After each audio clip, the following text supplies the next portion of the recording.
I would bring Bruce to the network, and I'd get lectured on the fact that he wasn't leading man. And my experience was when I walked him down the hall, he was such, and still is, I think, but certainly then, such a sexual beast. You know, women would just do, there was literally a reaction when this guy no one knew, when you'd walk him down the hall.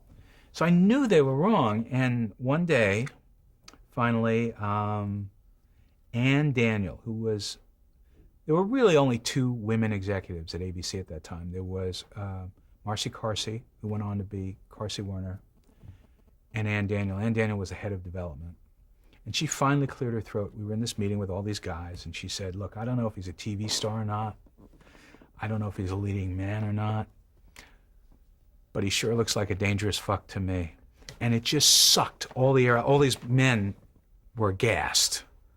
And finally, Tony Thomopoulos, who was running the network at that time, turned to me and went, all right, you can make the show, you can make it with him. But whatever you do, don't let them get romantically involved. No one would ever believe it. And I said, okay, and we went and made the pilot. And of course, they get romantically involved in the pilot. One of the great pieces, fortuitous pieces of kismet in my life was Bruce happening along at that moment. And because we're still very close friends. It was just a great, I found a real, someone who could sort of play my music. He really knew how to do it. I've had that experience a couple of times in my life where I meet an actor and I go, okay, I know exactly where this lives and how to do this. I had that experience. I directed a movie with Michael Keaton, and I had that experience with Michael, writing for Michael and directing Michael. I never worked with him, but we met a bunch of times, and I had that experience with Richard Dreyfuss, where I just, I know what to do with this person. I know how to make this work. And with Bruce, obviously, for both of us. And we were, like I say, we were very, very similar, with the same age, same experience. Neither one of us really knew what we were doing, and we were making it up as we went along. He would come in every week and go, what are we doing this week? And I'd say, you want to do a musical? And he'd go, sure. And we'd, get him tap dance. I mean, it was the stupidest thing, And I remember once I said, I always want to do a boxing thing, like the Three Stooges. So we did a boxing show, and I got Don King. And I mean, it was insane. It was absurd. But he was game. He was like me. He couldn't believe they were letting us do this stuff, that part of it was enormous fun for me. And I still feel, and I know he does, an enormous closeness. It was a real seminal experience for both of us in our lives, because we were nobodies, and then all of a sudden there was all this attention, and you kind of go, oh, I mean, you're not quite prepared for it. That show, when it was hot, was so burning hot, and I was just completely unprepared for that, and truly didn't know what I was doing, by the way. Because this thing that ABC had done, setting me up with my own company, that was absurd. We went and rented space at 20th Century Fox. No one can tell you what the first 7 episodes cost, because we didn't know how to do accounting. And I would write, I'd start writing at 5:30 in the morning, the stuff that we'd shoot at 8 o'clock in the morning. And my feeling was, what was the point of shooting if the script wasn't ready? And the other thing I would do is I would shoot until the episode was good. So I think one season we had 16 shows, one season we had 14 shows, one season we had 12 shows. I mean, we were the Sopranos before. And it was, but a lot of it was I just didn't know any better. And I had this theory, which I kept trying to convince ABC of, which was, if you make a great show, and remember, people had videotape recorders, but not much else. If you make a great show, if you make a really great show, and it's really entertaining and truly funny, you can rerun it. And it will earn back its money. Because the theory in television at that point was, a television show is a commodity, and every television show is worth the same thing. Ergo, the budget for every hour television show is the same. And I said, that's absurd. That's an absurd theory. I believe if you make something better, spend more money on it, lavish more time on it, you'll get a bigger audience. You can repeat it, so it earns out, in a bunch of different ways. How did you voice those opinions? Who did you say those things? I said them to Tony Thomopoulos and Lou Ehrlich, who were the guys that were running the network at that moment. And they, part of my youthful naivete, of course, I didn't realize that if they agreed with me, how could they not agree with MTM or with Warner Brothers or with their other suppliers. I was in-house. I was using their money. It also didn't hurt that the show became this enormous hit. The other side of that is when it became, when things didn't go well and there was conflict between myself and Sybil, I was the one to go because I was the one that was perceived to have cost them time and money. So it was a double-edged sword. But I'm very proud of those. I was really involved, in an enormous way with the first 44 episodes.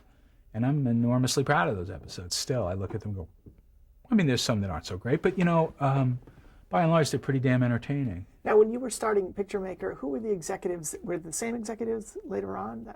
There were no executives. It was me. There were no executives. But in terms of the network, your network contact, who were the people who? Oh, you mean the people at the network? You? Yeah, it was Tony Thermopoulos and Lou Ehrlich, and then one day something happened, and Brandon Stoddard was running the network, and that, and we never had the relationship that I had with Tony and Lou. And so in terms of Picture Maker, it was just your company, you were the only principal, really? Yeah. And still is. and talking about moonlighting and creating the pilot, could you talk a little bit about creating the characters? Can you describe Maddie Hayes and where she came from in your mind? I'm not sure I remember. It's a long time ago. I think it was just this sort of idealized version I had of this woman. I was very taken with The Taming of the Shrew. I had seen The Taming of the Shrew. My ex-wife was in a production of it in college, and then I had seen a production of it in Central Park with Raul Julia and Meryl Streep, and just thought, man, this thing's great.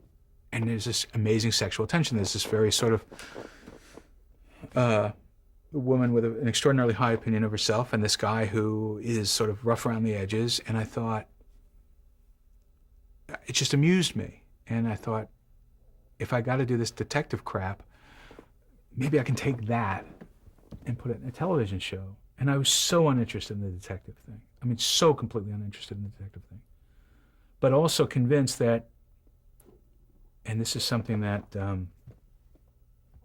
people don't believe, because I think moonlighting gives the appearance of anarchy when you see it, but it wasn't. I had, when I was in college, the one semester that I spent at Hofstra, I had a wonderful teacher named Walter James Miller, who was a writer.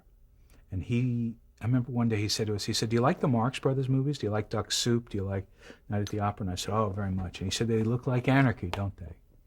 And I said, sure do. And he said, they were written by, and I want to say I'm going to make a fool of myself, I think it was George Kaufman wrote a lot of them.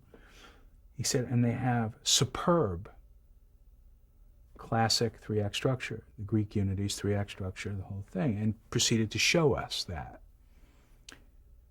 So when we would do an episode of Moonlighting, we would actually sit down, figure out the crime, figure out the mystery, work it out in great detail, make sure there were no loopholes in it, and then we'd throw it away. And because I discovered that you couldn't really do the comedy. The comedy needed this, you needed to feel the world was ending, that something was truly at stake. If you look at Ghostbusters, which is a very funny movie that around the same period, the premise of Ghostbusters is the world's about to come to an end. Hell is about to engulf the planet, and you need that. The great comedies actually have a very strong sense of that. If you look at Some Like It Hot, it's the St. Valentine's Day Massacre, and we're going to be killed by these mobsters. I mean, so we would approach every episode with that same idea. You couldn't just do jokes. And the other thing that was very important to me was you always needed to feel the ache, that there were these two people who it was clear to everyone else probably belonged together, but were completely incapable of sort of recognizing that in themselves. And that gave the show a kind of an ache, gave it a kind of soul. And I did it mainly, at least initially, mainly to amuse myself, and also they wanted this. I really felt like, okay, I'm fulfilling an obligation. They want a detective show. Here's my detective show. And I remember we were filming the pilot, and there's a scene where Sybil Shepherd comes to meet Bruce Willis. She's a model, and she made a lot of money, and her accountant had her invest in all these losing businesses. so that she could claim tax write-offs. And one day she wakes up and her accountant's gone and she has no money and she has only these losing businesses. So she goes around closing them up. It's a nail salon and a pet grooming thing and a this and a that and a detective agency. And she goes to this rather lavish detective agency in Century City, California, determined to close it up. And we cut ahead, and there's Bruce Willis, who we've never seen before, and he's playing wiffle basketball. He's playing, he's got like this wiffle basketball. He's got a wastebasket, and he's taken the door to his office and opened it slightly, so the wastebasket sits on top of that. And Elise Beasley brings in Sybil Shepherd to meet Bruce Willis, opens the door, and as she opens the door, the basket falls on her head. And without missing a beat, she goes, and Bruce Willis walks over and goes, "Hi, Mr. Pesto, looking a little pale today." I mean, and this is all going on. And Bob Butler, great director, Hill Street Blues, and all these other things, turns and looks at me and goes, "You're not serious." And I said, no, absolutely. That's what it's supposed to be. And the network called and said, "You can't do that." And I said, "What do you mean you can't do that?" And they said, "Well, it's a detective show. If you make jokes, there's no jeopardy." I said, "What do you mean jeopardy?" He said, "Well, we won't worry that, is Bruce Willis going to be killed this week or Sybil Shepherd?" I said, "Well, everyone knows they're not going to be killed. It's a television show." And I mean, we had these conversations, and I remember that they sort of reached the penultimate thing. I want to say it was the 5th episode, and we weren't on television yet. I wrote this thing where they approach. In the 2nd episode, actually, I remember I wrote this thing. They were outside some house, and they had to get inside the house. And back then, invariably, the detective would grab a bobby pin or something, and he'd jimmy the lock and go. I just thought, this is the stupidest goddamn. I had no. So I wrote this thing for Bruce where he grabs the bobby pin out of Sybil Shepherd's hair, and she goes, "What are you doing?" He says, "Watch." And he takes the bobby pin and he shoves it in the lock. He goes, "You stick the bobby pin in, you pull the bobby pin out, you stick the bobby pin in, and you shake it up." And he does this thing. And I said, "You can't do that. No one will take him seriously." I said, "You're not supposed to. It's okay." Then we got to the 5th episode, which was the last episode in the order. It was a 2-hour pilot in these 5 episodes. And they want to get into, there's some big something going on in some ballroom somewhere, and they want to get in, and there's like a CIA guy outside with an earpiece, dressed in a tuxedo. And Bruce Willis comes rushing up, and he says, "I got to get inside. I got to find a man with a mole on his nose." And the guy answers, "Mole on his nose?" And Bruce goes, "A mole on his nose." And the man says, "A mole on his nose. Who do you suppose has a mole?" And they start talking in rhyme, this whole Dr. Seuss thing. And it goes on for about a minute and a half. And I still remember, I guess it was Ann Daniel called me. And she said, "You cannot do that. You're going to kill this thing." And I said, "But this is what this thing is." And what was fascinating, so we made the shows, now they put them on television, and Howard Rosenberg was the lead critic of the LA Times at that point. And I still remember the column. It said, the headline was "Beauty and the Beast." Because his perception was the same as ABC's, which is, who is this ugly guy, this rough, and what is this stupid show? And then I think 2 weeks later, he wrote another column. He went, "Okay, I didn't get it. Now I get it." And that was enormously satisfying to me. But the show wasn't a hit immediately. It really, people didn't really, they did have like a problem with it. I remember my grandfather was still alive. My dad's dad was in his 90s, and he called me. I said, "Did you see it?" And he went, "It's too fast. I can't understand what they're saying. It's too fast." And I had that conversation with Bob Butler throughout the show. He'd do a take, and he'd look at me, and I'd go, "Faster." And he'd say, "Faster?" He'd say, "Glenn, I'd say, I mean, I really believed with all my heart that it just needed to be like greased lightning. The line I always used to use when I said, "The writing's not very good. If we do it fast, we'll get away with it." But it really caught on that summer. It was on, and then over the summer, people caught it again. And then it sort of became this thing you couldn't contain. Was there an actual moment where you had that feeling that it had been a big hit? It was now a big hit. There were a couple of them. I remember going to, because I was making money for the first time in my life, I took a vacation to Hawaii and walked in the hotel gift shop, and there on the cover of Mad magazine were Bruce and Sybil, and it was the Mad parody, and I thought, oh wow, this means something. this is big. This sounds very immodest, but I got a phone call from the New York Times. And growing up in New York, the New York Times, Sunday New York Times is like a Bible. And they said, we want to do an article about you for the Sunday New York Times magazine. We want to send this woman and she'll be at work with you for 6 weeks and blah, blah, blah, blah, blah, blah. They went through this whole thing and I said, you've made a mistake. I think the person you want, there was a producer at that time, very active producer at the time named Glenn Larson. I was absolutely convinced that that's who they wanted. She said, no, we want you. And I was like, and then it started to occur to me that maybe this was even bigger, because you're in this sort of cocoon when you're making these shows. There's a lot of tunnel vision. And the third instance was I flew to Rochester, New York to go back to my school, visit some people. And when I got off the plane, there was a coterie of reporters waiting. And what they wanted to know was it Mark Harmon's baby or Bruce Willis's? And I thought, wow, we've really left the planet at this point. That was you have those moments, obviously you go to events and things and you have some. I remember the first year we were nominated for 16 Emmys, and that was a record. Nobody had done that at that point. And because I was young and very, I bought tickets for the whole cast and crew to go to the Emmys. Like gazillions of dollars, and everybody rented tuxes and got gowns, and we had this section, 150 people or something, and every time they'd read through the night, and for best wardrobe and Murder, She Wrote, and St. Elsewhere, and then you hear Moonlight, and you hear, and we won nothing. But, so I knew, that we were hit, but it really didn't hit me until I saw that Mad magazine, and that was very meaningful. And you get phone calls. I remember Brian Grazer called me after the pilot, and I didn't know Brian, and he said, how'd you do that? And I thought, oh, this is cool. I admire this guy, and, he was calling me, stuff like that, Now, you mentioned the Emmy Awards, and I know it was put in the category of Best Drama. It was one of the first shows that sort of confounded the categories. How did it end up? Did you choose that, or did the network decide it would be in that? No, I want to say the Academy basically said anything over 30 minutes had to be serious. So, but the Directors Guild sort of broke that, and one year nominated one of our episodes for Best Drama and another episode for Best Comedy. And that was really the beginning of people sort of rethinking all that. And that was pretty thrilling. There's also another story about the Emmy Awards, your reaction to the not doing so well. Yes, I want to say we were nominated for 16, we won nothing. And the Emmys were on a Sunday.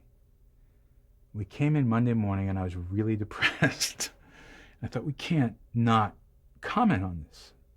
But the show was on Tuesday, and this was Monday. And this was 1986 or 87. You have to keep that in mind because the technology is very different now.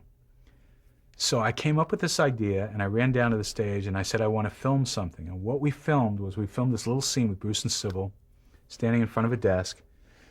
And Sybil says, so how's your mom? And he says, well, it's really touch and go. Doctor keeps saying, if you could give us some good news, if you could tell us something to encourage her, it would really make a difference. Maybe she could hang on for a while longer. And she says, well, did you tell her about the Emmy nominations? No, I didn't. And he picks up the phone. He says, Ma, yeah, it's me. We're nominated for 16 Emmys? Yeah, it's in the bag, Ma. It's in the bag. And then a card comes up and says, tonight's episode dedicated to the memory of... It's really sick. But we filmed it.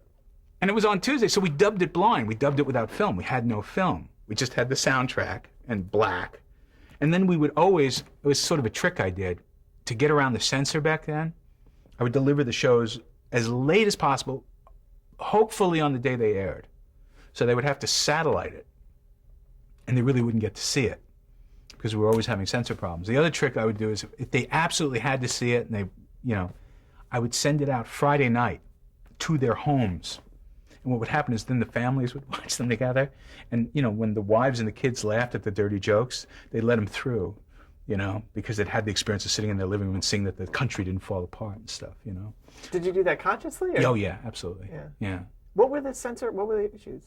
It was almost always language, and, sexual innuendo. And I remember one time we did a thing where, and they only really came down on us once or twice.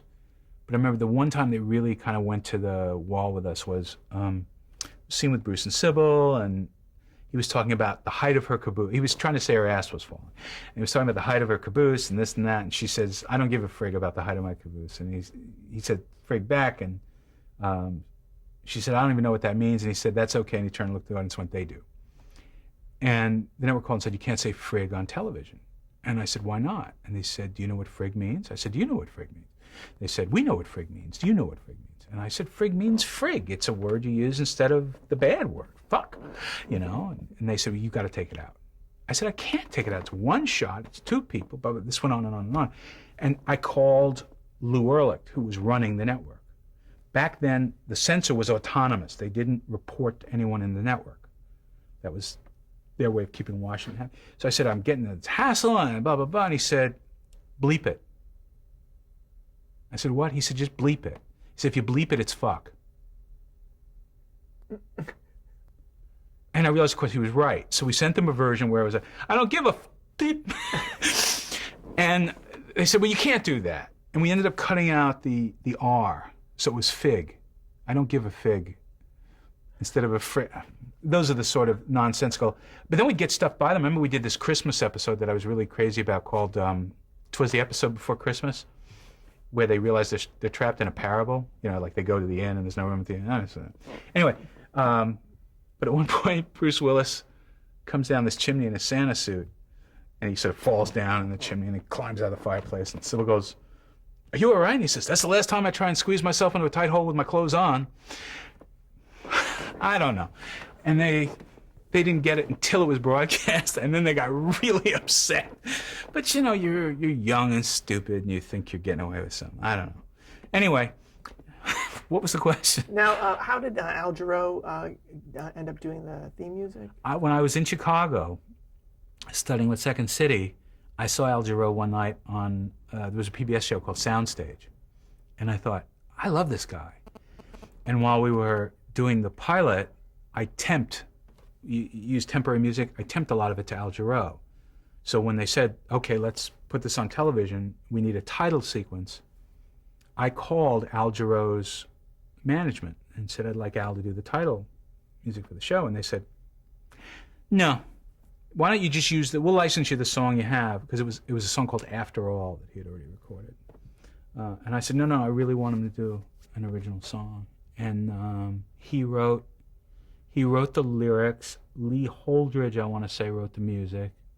I did a little tinkering with the lyrics, nothing substantial. It was mostly Al. Came in, I want to say it was about 2 nights after my daughter was born. We all went into a recording studio, and he laid it down. It was very thrilling. And Alf Clausen did the music for the series? Alf Clausen, once Lee Holdridge did the template with the pilot, and then I said, well, you're going to stay and do the series, and he said, I can't. He was a very in-demand guy. He said, but I have an orchestrator I work with who I think would be fabulous, and it was Alf. And I want to say on the first few episodes we rotated, it was Alf and another gentleman, and I quickly realized that Alf was my guy. Unfortunately, Alf has come to very little. He works on some dinky cartoon show. It's been on the air for 20 years. Alf's a really imaginative guy and has great stories to tell about our scoring sessions, because very often there was no film to score. We were shooting so late and so up to the wire. So I would go to him and I would hum. And I'd say, I need this with a flute. Dun, dun, dun, dun, dun, dun, dun, dun, dun. And he'd look at me like I was out of my tree.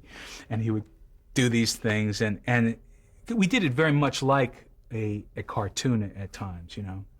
And he was an amazingly great collaborator, amazingly great person to work with. Now, how important was the music to the show, even enormously important, enormously important.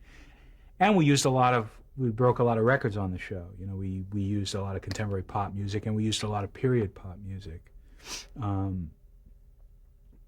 It's funny because, you know, Phil Spector's on trial, but we wanted to use, and we did use, the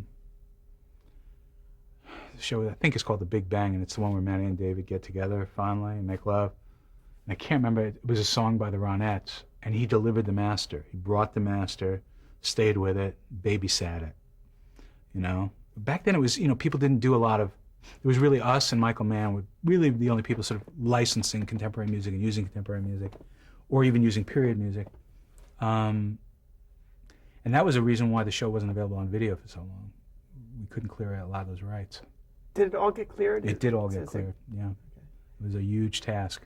And when you were first doing the show, you're talking about Bruce Willis and you being early on. How much acting had he done? What experience did he have? He was an extra in a Frank Sinatra movie. His big thing was he was in, I want to say, the third cast of Fool for Love off Broadway. In other words, there was the cast that opened the show, there had been another cast, and he was in the third cast. And was quite good in it, good enough that he was getting auditions for things. In fact, he came to California not to audition for Moonlighting, but to audition for Desperately Seeking Susan. I want to say for the role that Robert Joy ultimately played. And then while he was here, his agent gave him the script and said, you should really look at this. And he told me he went to a Mexican restaurant and just started reading it and just started laughing. And but thought, as did the network, I'm not really a network TV type. I think there was this idea that there was a certain type of actor that was sort of network and family friendly, and he probably wasn't that. I remember I used to say he's Lee Marvin. You know, Lee Marvin was this guy who was just truly aggressive, frightening guy until he did Cat Ballou, and all of a sudden he was a comedian. You know, with Bruce, he just did Cat Ballou first. I mean, if you look at him, we did the pilot, and then he went and did this episode of Miami Vice. The episode of Miami Vice aired first, and in it he plays a really tough. He really plays what at that moment Bruce wanted to play. When we were doing the pilot, he and I had a lot of conversations, and I said, no, you got to lead with your heart. You forget all this tough guy stuff. That comes out of you anyway. You don't need that. I used to joke and say you lead with your dick instead of your heart. You got to lead with your heart. And once he got it, he got it. You know, it's like, and it didn't hurt that he was a musician. You know, and you could talk to him sort of musically and stuff. And I said to him very early on, I said, boy, you're gonna, you know, he would get nervous. And I'd say, you're going to be doing this for 40 years. You're going to be huge, you know, because I really believed it. Very early on, I just thought, this guy's going to be enormous. And I remember one of the reasons that Brandon Stoddard and I never got along was I went to Brandon Stoddard. He was doing, before he ran the network, he was doing Movies of the Week and specials and miniseries. And I said, there's this guy, and we have him in the show, and it would be great if during our hiatus you could use him in a miniseries or a movie of the week. I said, because frankly, if you don't, someone else will. And he just looked at me like, who are you to tell me to? And, but so it goes. So what about the casting of Elise Beasley? We haven't talked about that. I wrote the role, and it was a fairly eccentric role. And Elise walked in, and I think we all kind of looked at each other. Well, that was easy. I mean, she so clearly embodied who that person was. And of course, once you see her, then you start really going, you know, you start with the rhymes and the, you know, and she you know, her big thing was I would have her answer the phone in rhyme, you know, for no particular reason other than to remind the viewer that it's a slightly absurd world that we live in, that this thing takes place in. So. Okay, I think we're at the end of this tape, so we'll